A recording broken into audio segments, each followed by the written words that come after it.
Guys, the Chicken is here bringing another movie video. In today's video, guys, we have two very special guests. You've probably heard of them before, Mr. OP Destroy and Shishk Bobber. What's up, guys? Hey.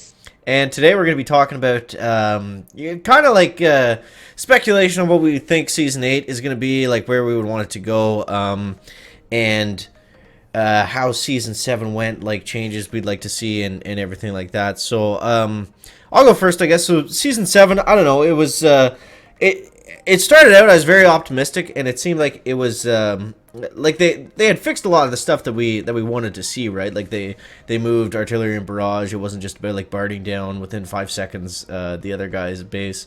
They moved heavy choppers like way down in the tech tree towards the very end, so it wasn't all just about just flaring heavy choppers either. So I felt like that was good. And then I don't know, like me personally, and I know a lot of people I was talking to, we found it very grindy between 19 to 21, and like most people kind of fell within that range, like 22, 23 is where most people ended up. So yeah, that was kind of the Chickens experience. What did you guys think about Season 7? Yes. You know what? I actually thought this is probably one of their best seasons, and I say it because we didn't really have any bugs. I don't recall any. If you guys, that's could, true. You know, That's true. Me. A very good positive. Note. And Shishk was saying to me earlier, there were a lot of diverse offensive and defensive metas where you could throw up a wide array of different troops and make it work, which was really interesting. I will say the thing though, I didn't really like, and I have missed for a long while, are rushing metas. I miss those, and I really hope that they bring those back one day by offering more defenses, more building ice, more something to counter these bombardiers. Man, they're just unstoppable beasts. You just missed Rush Wars, I think, OP. Oh well, I won't say that, but I don't know. I liked it. I will say it's probably one of their best seasons. And it was a grind, as they all are, but I found it to be, it was still fun. Yeah, it was frustrating, but it was fun at the same time. Yeah, but they definitely improved a lot of things that we were talking about before. Shishk, what did you think? Yeah, so pretty much all those points. One little thing, right at the beginning of the season, there was a small hiccup for the guys that got started late or whatever. There was a bit of a bonus because it was very rough. There were a lot of defenses, people that started off in 2 ERs. Like, that's why we got those instant training bonuses, just to get people pushed out of there. So, but they know that. So the tuning was a little bit heavy on the defenses and the early ERs in the season. But overall, fantastic season, probably the best season we've seen. One other point that we didn't talk about was there are no more time travelers. We got rid of those guys last season. So there were no people that were just exploiting tech and cheating because we worked with Supercell to annihilate that. So overall, great job, but there's always things to improve, right? Yes, that's true. Can you expand on the time travelers for the people that might not know what you're talking about? Yeah, so if you guys were looking at leaderboards the last couple of seasons, you might have noticed some people that just had insanely large amounts of tech. They were actually impossible amounts of tech. These people were doing an exploit on the chest timer system, which was also revamped. If you remember, we had a couple problems with them in Season 5 and Season 6, but in doing all that, in fixing the chest timers, they also closed the loophole these people were using to advance the chest timers, essentially. So that's all done. Yeah. Yeah, that was definitely... it was definitely nice to just get a season that didn't have any like major like critical bugs, like with I forget if it was Season 6 or Season 5, but one of the recent ones where everyone started out at Legendary X. That was sick. That was Season 6. Yeah. Yeah, that was definitely interesting. But yeah, so yeah, I guess that's what we thought on Season 7. So, I mean, yeah, the only issue that, I kind of have been talking about the last couple of days here was based on the matchmaking and the whole idea, or the whole, like, problem that I found anyways, or it seemed like an issue to me, was that there was two things. There was basically the people at the beginning of the season that are on different time zone, that are primarily in these Asian countries that don't get warships at 2 o'clock in the morning, which is kind of weird because they stagger everything else to where, like, go with Mega Crab, right? You always get it at 6 p.m. At your local time. And it's kind of crucial in Warships to get off to a good start because everything is kind of like compounded from there. You know what I mean? So like missing out on a chest at the beginning because we started 4-4 chests, and then like being hit with the time zone. It's like you're at like a bit of a disadvantage at the start. So and there's that coupled with the same people that do really well in the season before, because they had that a little bit of that head start, are able to get ahead. So that all kind of ties into that. But it's also the next like issue that I found was it seems like as soon as you upgrade something, you don't get that kind of you don't get that boost or that bonus as you would in like especially other Supercell games like Clash of Clans, Clash Royale, whatever. As soon as you upgrade something, it's like you get that instant bonus, that instant boost that doesn't really seem to be that present in Warships. What do you guys think of that? Is chicken way off on this, or? Well, I don't know. I remember Professor Shishk talking about how at the beginning of each season, how it does start in certain time zones at really crazy times, as in ours, right? Yeah, it is weird, right? That starting 4-4 chests is probably the wrong way to start it off. He was talking about, and I'll let him kind of expound on that, but where we should start at maybe 2 or 3 out of 4 chests, or something where the other part of the Western world can catch up, so their timers don't stop at 4-4. Yeah, Shishk, it seems like kind a of simple elaborate? fix, right? Yeah, I mean, bottom line, unfortunately, like unlike Mega Crab, this event does have to be started simultaneously, just in the nature of how the competition is done. We're not doing individual progression on one-player stages, right? These are multiplayer battles, so everybody has to start in its. But yeah, that's why the elimination of the 4-4 chest at starting at least gives those of us that like to sleep a chance to get some sleep and not be missing out on chests, because ultimately Warships comes down to tech. But like the point you were talking about was you were feeling discouraged when you weren't upgrading or getting stars for some of these upgrades on your tech. And this is because not all tech is the same. We have the concept of effective tech, right? And effective tech is that tech that's really going to like let you kick butt. Like let's say when you first open the Seekers or something like that, right? That should be effective. The thing with this season though was due to the diversity of the metas, the metascape, if you will, nothing was that effective more than the other, because everything turned out to be kind of a rock, paper, scissors game. Not only that, but as you unlocked new troops, you had to come up with new techniques to use them, and that would just take experience too. So those stars sometimes came only through some grinding with last season. But that diverse meta equals that problem where you don't have super effective tech upgrades because there's multiple options to take.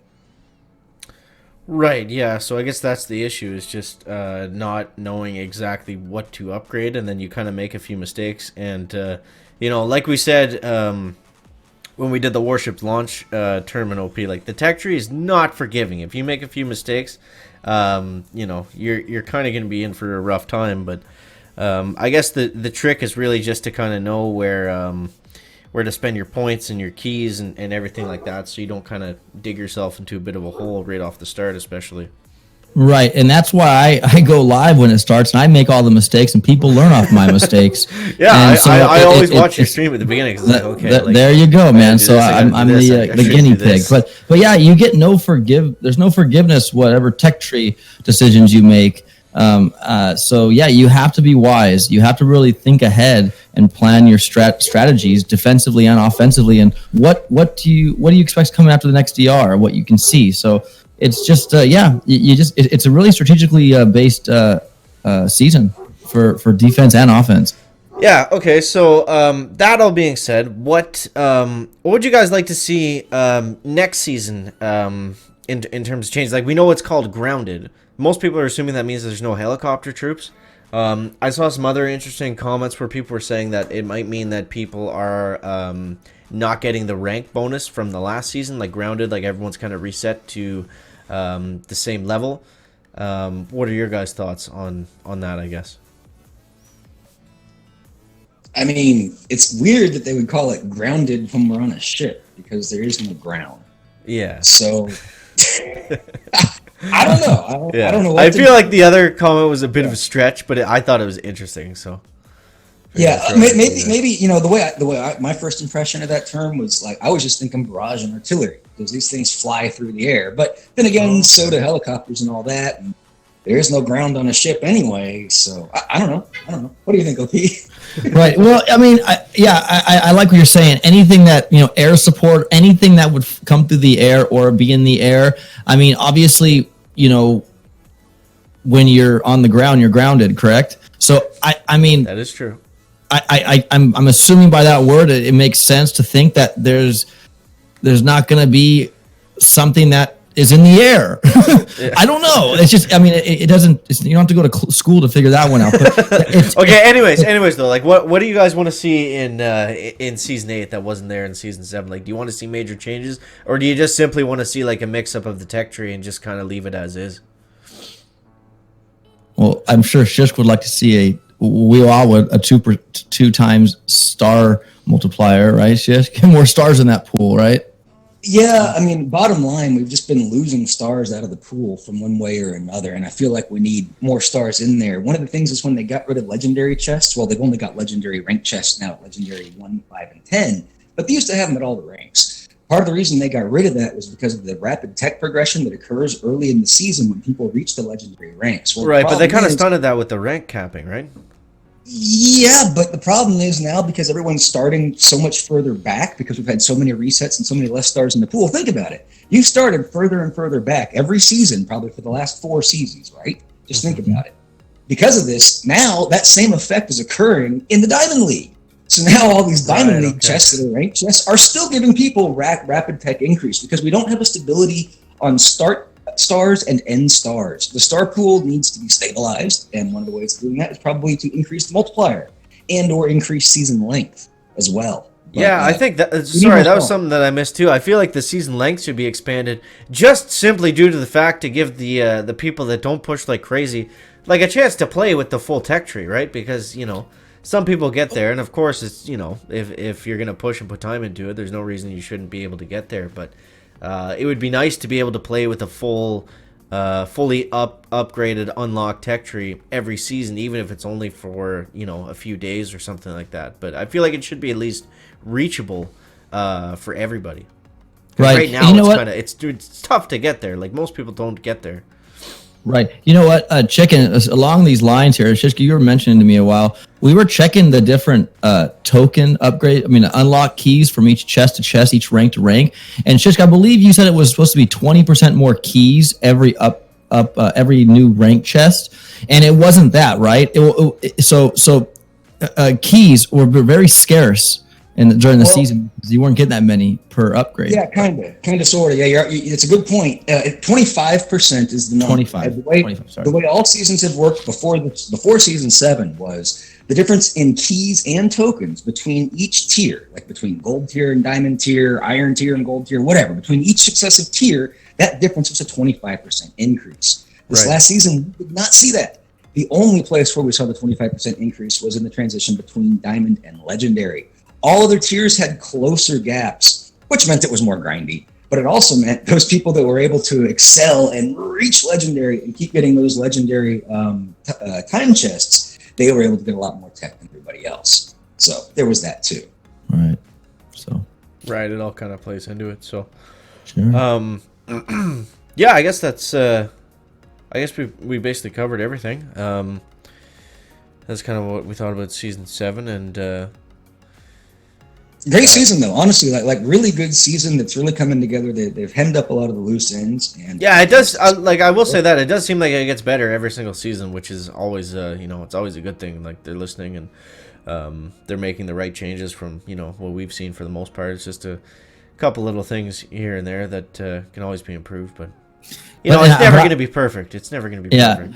But I will say that I was most excited at the beginning of season 7 is when you wouldn't have somebody barting out an ER in 5 seconds. It was great to not be able to shoot out an ER with artillery or barrage like we saw in previous seasons. So just launch out the heavy choppers and just flare them right to the end. Exactly. So we'll see. I guess we'll see. I'm excited to see what Grounded is going to. Is going to turn out to be, but yeah, like all good stuff. It seems like they're headed in the right direction. So, I think we'll just we'll wrap it up there, guys. As always, thank you so much for watching. Big shout out to my guys OP and Shishka Bobber. I'll have some links to their channels down below. if you want to check those out. And yeah, as always, thanks so much for watching. That is going to wrap up the video today. Make sure to leave a like if you found it interesting, entertaining, or informative. And we'll see you next one. Guys, chicken out.